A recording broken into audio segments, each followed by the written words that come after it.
Monsieur le Président, cher Félix, Mesdames, Messieurs les ministres, Mesdames, Messieurs les ambassadeurs, Mesdames et Messieurs en vos grades et qualités, je veux d'abord vous redire tout le bonheur que nous avons de vous avoir en France. Monsieur le Président, je sais que les premiers jours, les premières heures de cette visite se sont magnifiquement passées et d'ailleurs traduisent, je dirais, la complétude de nos relations et de nos ambitions. Il y a un an, lorsque je me suis rendu à Kinshasa pour ma première visite en République démocratique du Congo, vous m'avez accueilli en ami. Je ne l'oublie pas, et ce jusqu'à Bandal. C'est donc naturellement en ami que j'ai le plaisir de vous recevoir ici à Paris, car c'est ici Paris, et pour cette nouvelle visite, la 4e depuis que vous êtes chef de l'État, mais la première visite officielle. Et je me réjouis de cette visite car elle témoigne de l'attachement qu'il y a entre nos deux pays dans des moments difficiles, il faut bien le dire, que vous vivez. Monsieur le Président, l'année dernière à Kinshasa, nous avons discuté des pistes de renforcement de ce partenariat bilatéral et je voudrais évoquer tout le chemin parcouru. D'abord, nous voulons continuer d'accompagner votre développement économique. On l'a évoqué ensemble, nos équipes ont travaillé sur ce sujet et nous le faisons de manière partenariale, à votre écoute, en réponse à vos besoins, dans 3 domaines principaux: l'appui aux métaux critiques, aux villes durables et la transformation numérique. À ce titre, je me réjouis de l'intensification des investissements et des échanges commerciaux entre nos deux pays, le partenariat entre Alstom, Metrokin et AFC, qui sera conclu cet après-midi pour construire un train urbain à Kinshasa. Et nous voulons continuer d'aller de l'avant. Nous avons facilité les mécanismes de financement. L'AFD a accru sa présence et continuera de le faire. La Banque publique d'investissement avance aussi avec les entreprises et le développement du secteur privé. Je sais votre attachement et je veux vous dire ici mon engagement pour aller plus loin sur des grands projets d'infrastructure, les corridors ferroviaires, y compris avec l'Angola, le projet INGA, et j'ai eu tout à l'heure le président de la Banque mondiale qui m'a dit son attachement et si la France était prête à y aller à votre côté, sa volonté d'avancer sur ce sujet. Et je veux ici vous dire que nous sommes prêts à y aller. Et la volonté de continuer à avancer fortement avec ce que nous avons signé ensemble, c'est-à-dire le travail du BRGM pour cartographier à vos côtés vos ressources minières et notre volonté ensemble de travailler à une plateforme et un mécanisme de traçabilité de tous les minerais. Et ce mécanisme que vous appelez de vos vœux, c'est celui que nous soutenons, celui qui permet de lutter efficacement contre les trafics pour tous les minéraux critiques, celui, par exemple, comparable au processus de Kimberley pour le diamant qui existe aujourd'hui. Nous sommes volontaires pour avancer sur cette ligne, comme nous avons commencé à en poser les jalons lors de ma visite donc de l'année dernière. Nous souhaitons aussi poursuivre les discussions pour une convention fiscale bilatérale. Nous avons lancé également une communauté Afrique-France Entrepreneurs à Kinshasa la semaine dernière pour rapprocher les jeunes entrepreneurs français et congolais. Tout avance et nous voulons donc aller encore plus loin sur le plan économique. Je sais que vos discussions de cet après-midi contribueront fortement. Deuxièmement, la France déploie son action en appui de la population congolaise. Nous le faisons dans le sillage des actions que vous portez, Monsieur le Président, particulièrement en faveur de la jeunesse et des territoires. Depuis 2022, sur un horizon de 3 ans, nous avons engagé ensemble pas moins de 500 millions d'euros dans votre pays pour des projets concrets en matière de santé, d'éducation, d'enseignement supérieur et de recherche, de formation professionnelle, d'entrepreneuriat culturel ou encore de sport.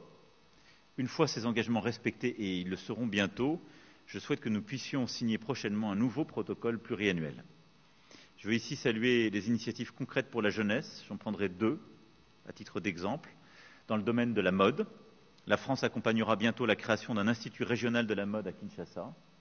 Et dans le domaine sportif également, nombre de grands sportifs congolais jouent en France, à commencer par le capitaine des Léopards, Chancel Memba, à qui je souhaite le meilleur pour le match de jeudi avec l'OM.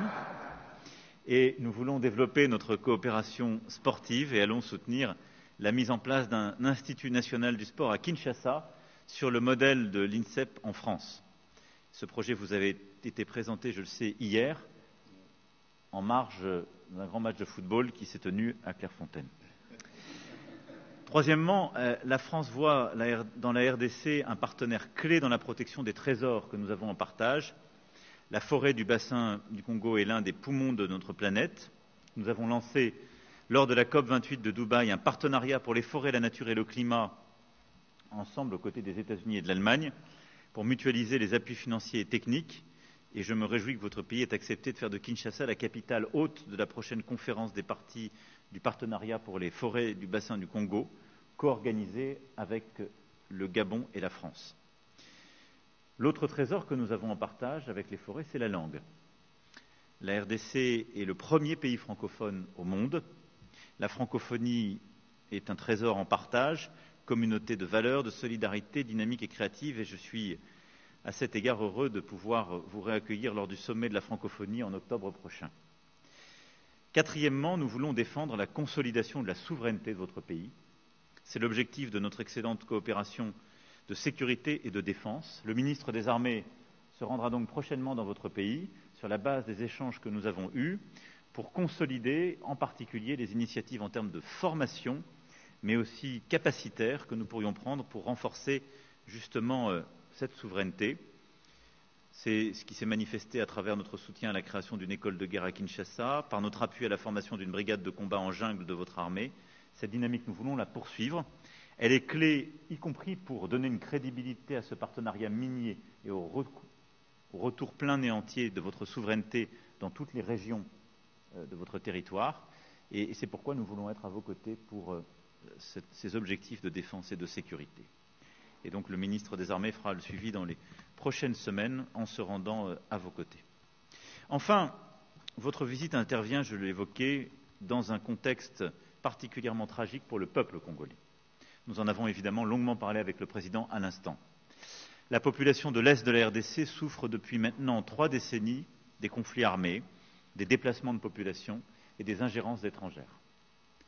La France continuera à se battre pour qu'elle ne soit pas oubliée et qu'une solution soit trouvée. Et vous recevoir, passer le temps que nous avons passé à parler en détail de ce qui se joue, c'est aussi redire très clairement qu'il ne peut pas y avoir de double standard et que nous qui défendons l'intégrité territoriale en Europe, nous la défendons aussi sur le continent africain. Dans ce contexte particulièrement douloureux, je veux évidemment réexprimer notre solidarité avec le peuple congolais et rappeler ici la position de la France. D'abord, la France ne transigera jamais sur l'intégrité territoriale et la souveraineté de la RDC. Ensuite, nous n'avons aucune difficulté à pointer les responsabilités. Je vais le dire avec la plus grande clarté possible. La France condamne fermement l'action de tous les groupes armés, et particulièrement l'offensive du M23, qui doit cesser les combats et se retirer de l'ensemble des territoires qu'il occupe. Tous les groupes armés, je dis bien tous, doivent être désarmés progressivement, démobilisés.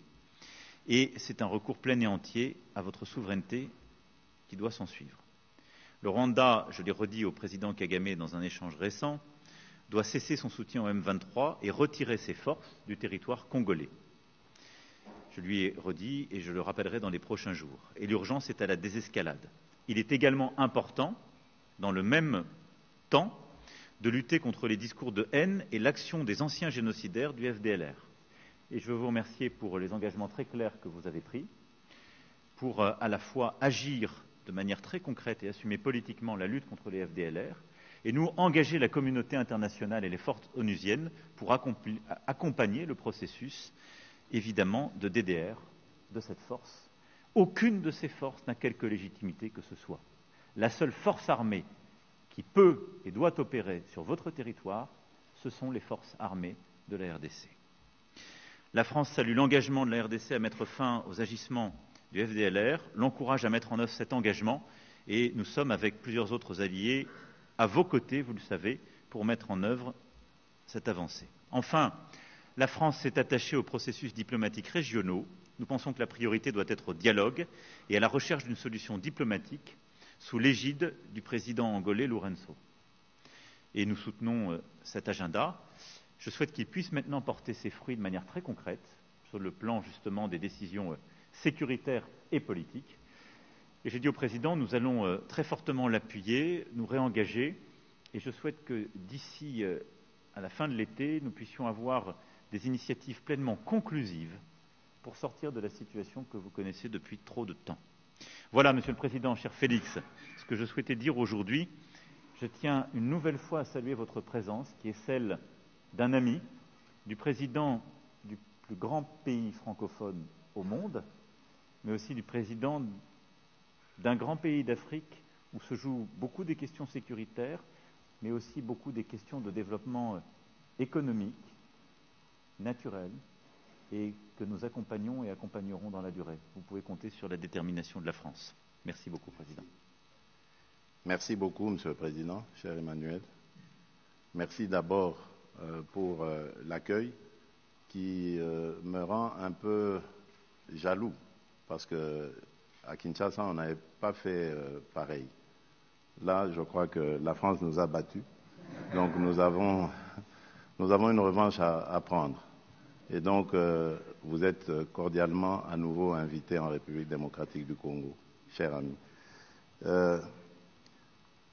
Merci également, je crois que le Président a tout dit, je ne vais pas revenir sur les détails de nos discussions, mais ce qui a le plus retenu mon attention, c'est l'engagement encore plus grand de la France aux côtés du peuple congolais, surtout dans ce que nous subissons comme guerre injuste qui nous est imposée par le Rwanda, qui soutient le M23.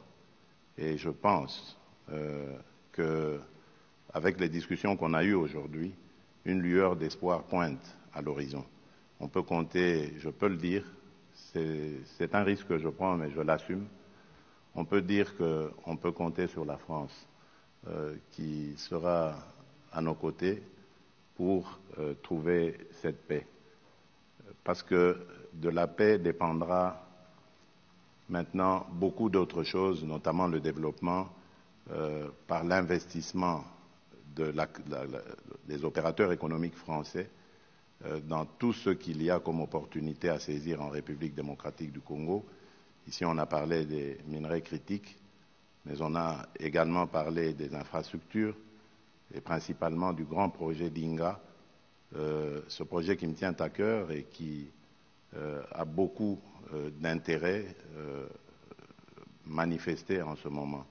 Et la France veut être aux premières loges pour nous accompagner dans la réalisation de ce projet. Je crois que nous avons eu une très très belle discussion et moi de mon côté je peux dire j'ai eu un excellent séjour. Avant de rencontrer le président Macron, j'ai rencontré plusieurs représentants de la classe politique française, des institutions françaises, et ça s'est très très bien passé au Sénat, à l'Assemblée nationale, et ce matin au ministère de la Défense. Je repars très satisfait et très optimiste quant à l'avenir des relations franco-congolaises. Que vivent d'ailleurs ces relations franco-congolaises. Monsieur le Président, encore une fois, merci. Merci.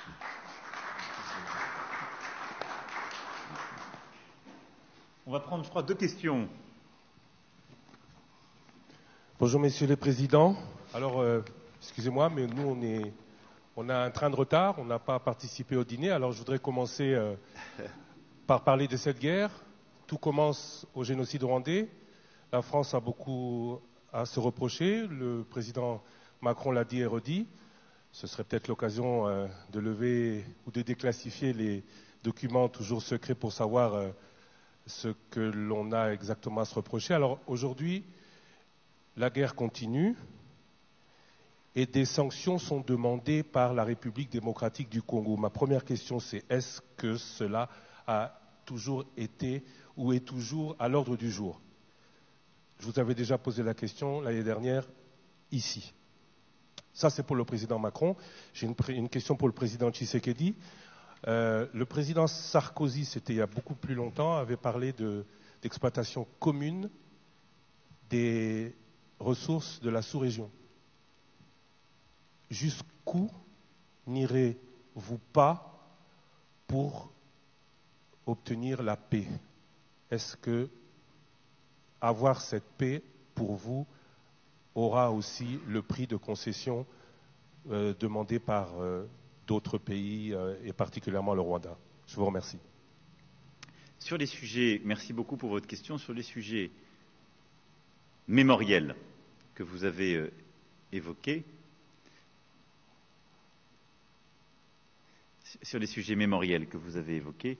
je veux ici être très clair.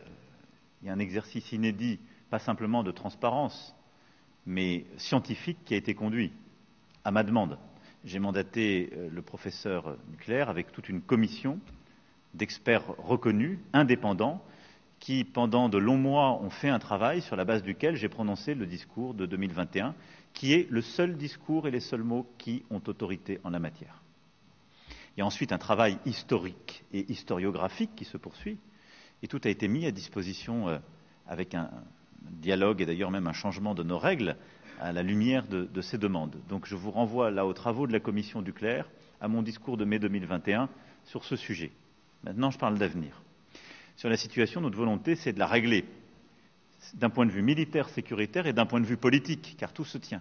Et vous avez raison, la situation que connaît l'Est de la RDC étant enquistée au fond depuis 3 décennies, et certains ont pris des habitudes, il faut bien le dire, et elle suppose d'avoir une réponse à l'égard de tous les groupes armés. C'est pourquoi, je vais ici être très clair, puisque vous m'interrogez de manière générique sur la question des sanctions. La France, d'abord, a condamné publiquement les agissements rwandais à l'est de la RDC, et ce, à plusieurs reprises depuis la fin 2022. Nous avons aussi pris des sanctions.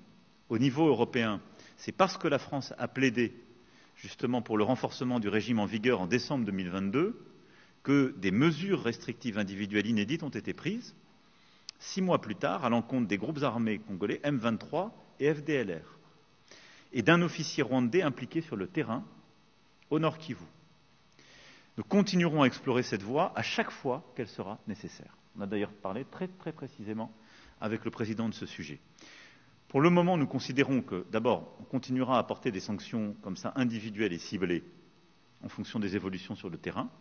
Notre priorité, elle est à l'action DDR à l'égard de tous les groupes armés, réimplication des forces régionales onusiennes reconnues et acceptées par la RDC sur son sol, et avec un travail et des engagements que nous demandons au Rwanda. Et ce faisant, nous pensons que le dialogue et la recherche de la solution diplomatique et sécuritaire est plus efficace à ce jour. Mais rien ne doit être exclu, et nous ferons tout ce qui est utile à chaque étape, comme nous l'avons fait tous ces derniers mois et ces dernières années. Oui. Ce qu'avait dit le président Sarkozy il y a quelques années était peut-être sujet à débat en ce moment-là, mais je pense que beaucoup d'eau a coulé sous les ponts depuis lors.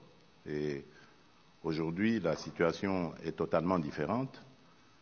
Je suis moi-même témoin vivant de ce que je vais dire.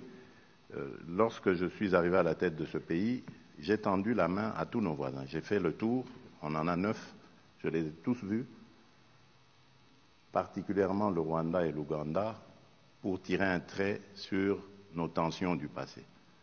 Et nous avons expérimenté ce dont avait parlé le président Sarkozy, c'est-à-dire cette coopération sur des projets, des joint ventures,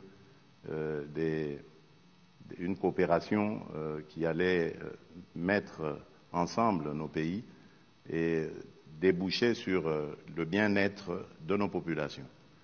Mais j'ai été payé en monnaie de singe. Je ne vous l'apprends pas.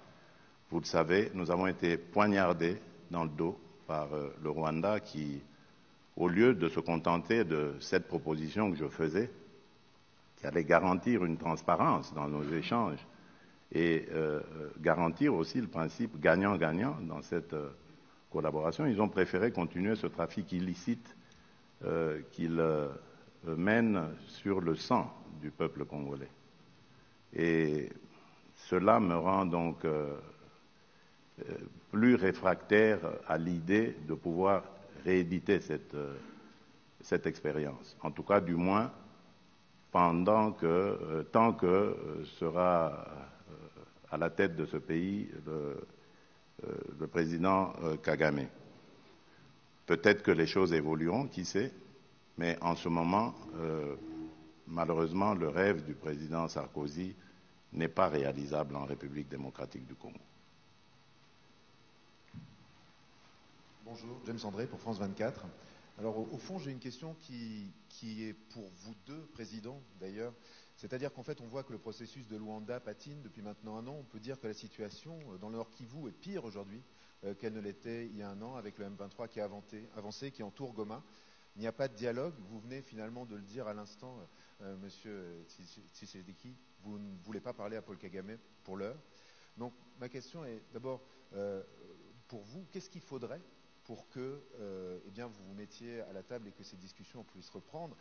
Et Monsieur le Président Macron, je voudrais savoir si vous pensez aujourd'hui que la France, qui est engagée à la fois au Rwanda, on le sait, fortes relations diplomatiques et militaires, et avec la RDC, peut encore, on va dire, peser sur ce processus qui, on le voit, se porte très mal.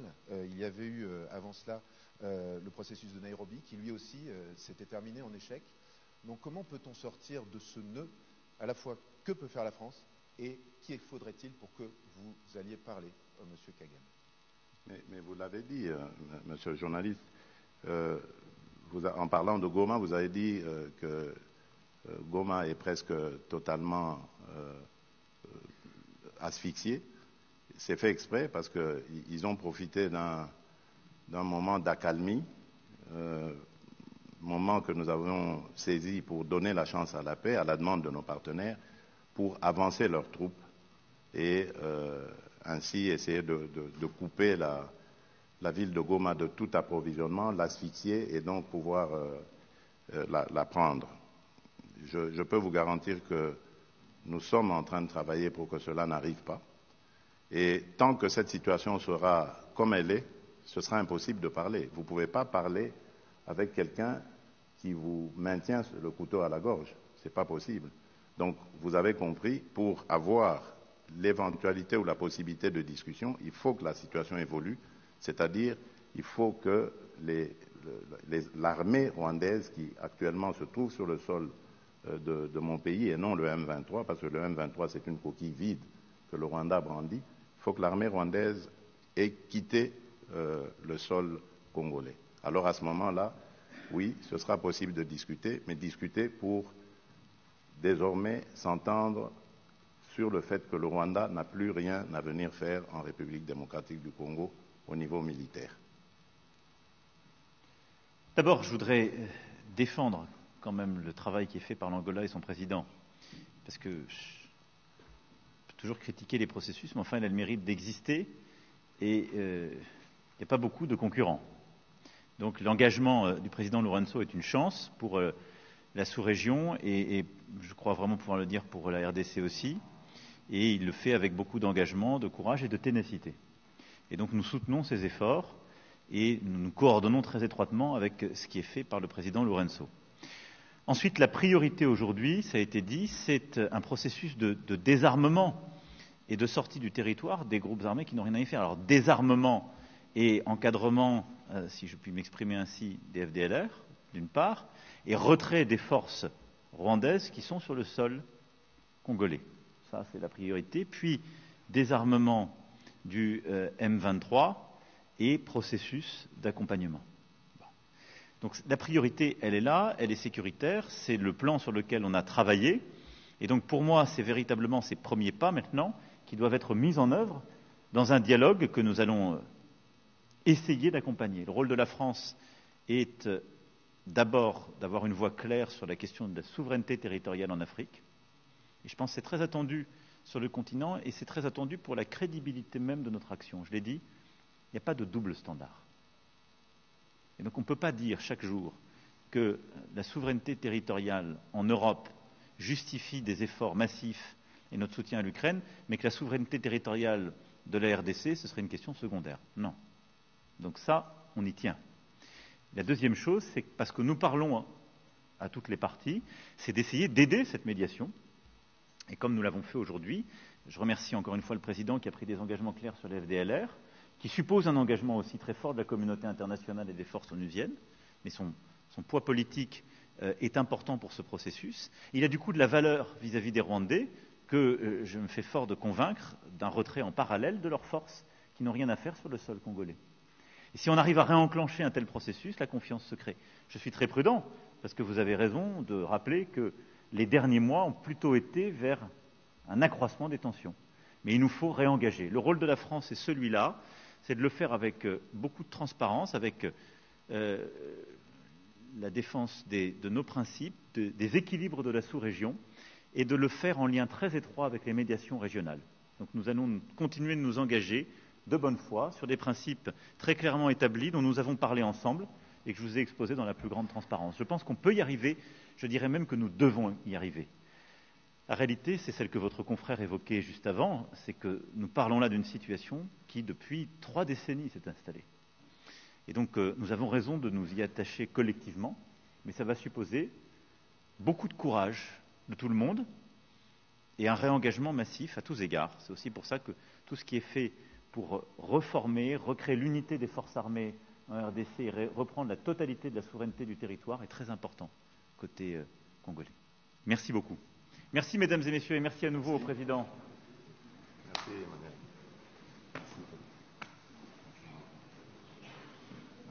On a exactement.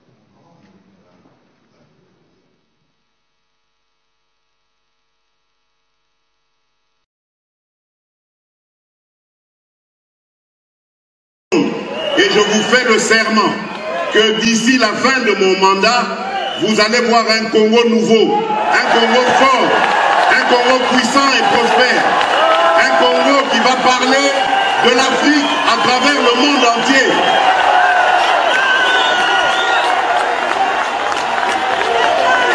Oui, ce Congo-là est possible et je vous promets de vous le donner. Voilà pourquoi je ris souvent lorsque j'entends la polémique sur les voyages présidentiels. Mais, chers compatriotes, si vous saviez combien de fois j'ai eu envie de rester chez moi à la maison, à côté de ma femme et de mes enfants, les voyages ne sont pas du tout une villégiature. Les voyages ne sont pas du tout une partie de plaisir. Les voyages sont vraiment des épreuves. Parce que partout où je vais, tout le monde veut avoir les nouvelles du Congo. Tout le monde veut avoir des informations sur le Congo. Et je fais un travail ensemble avec mes collaborateurs de chercher des investisseurs, de les rassurer, de tout faire pour les intéresser à venir chez nous, investir leurs capitaux et créer des emplois. Mais ce n'est pas du tout une villégiature, ce n'est pas du tout des vacances. Et ceux qui polémiquent, à ceux-là je leur dis, on a déjà ramené plus d'1,5 milliard grâce à ces voyages. Et je vous fais le serment que d'ici... Gouvernement des fous, gouvernement des fous, liberté, ami de la liberté, liberté, Idengo. Gouvernement des fous, gouvernement des fous, dirigé par des fous, dirigé par des fous, parlement des fous, sécurité fou, entouré par des fous, toujours des fous, parlement des fous, sécurité fou, entouré par des fous, toujours des fous. Président fou, son entourage fou, ses journalistes fous, tous des fous, ils marchent en fou, voilà des fous fous, ses ministres fous, ses députés fous, ses conseillers fous, tout gouvernement des fous, gouvernement des fous, dirigé par des fous, dirigé par des fous.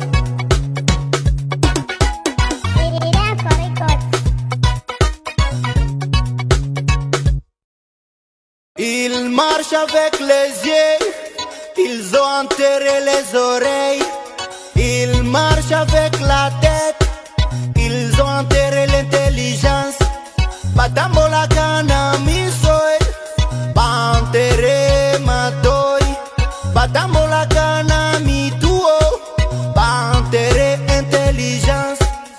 Banakulaka ya ulafi, banalalaka na wasiwasi, banalotaka tu kuiba, mandoto za kuua watu.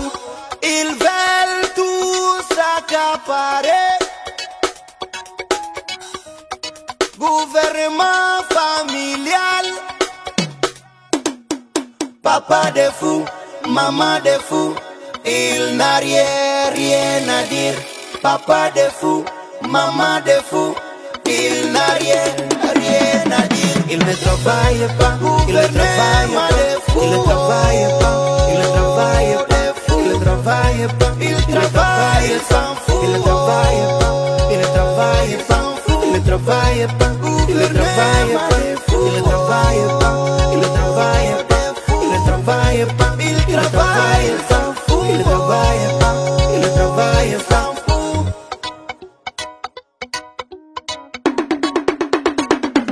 Vive Saundo, Kakule Masimengo, Josué, Eloge Mobange, Moïse Kabaka, Chrétien David Paix sur terre, Gracieux Ribouya, Pibouya Bisa, Eke Masizan, Déjà Deiden.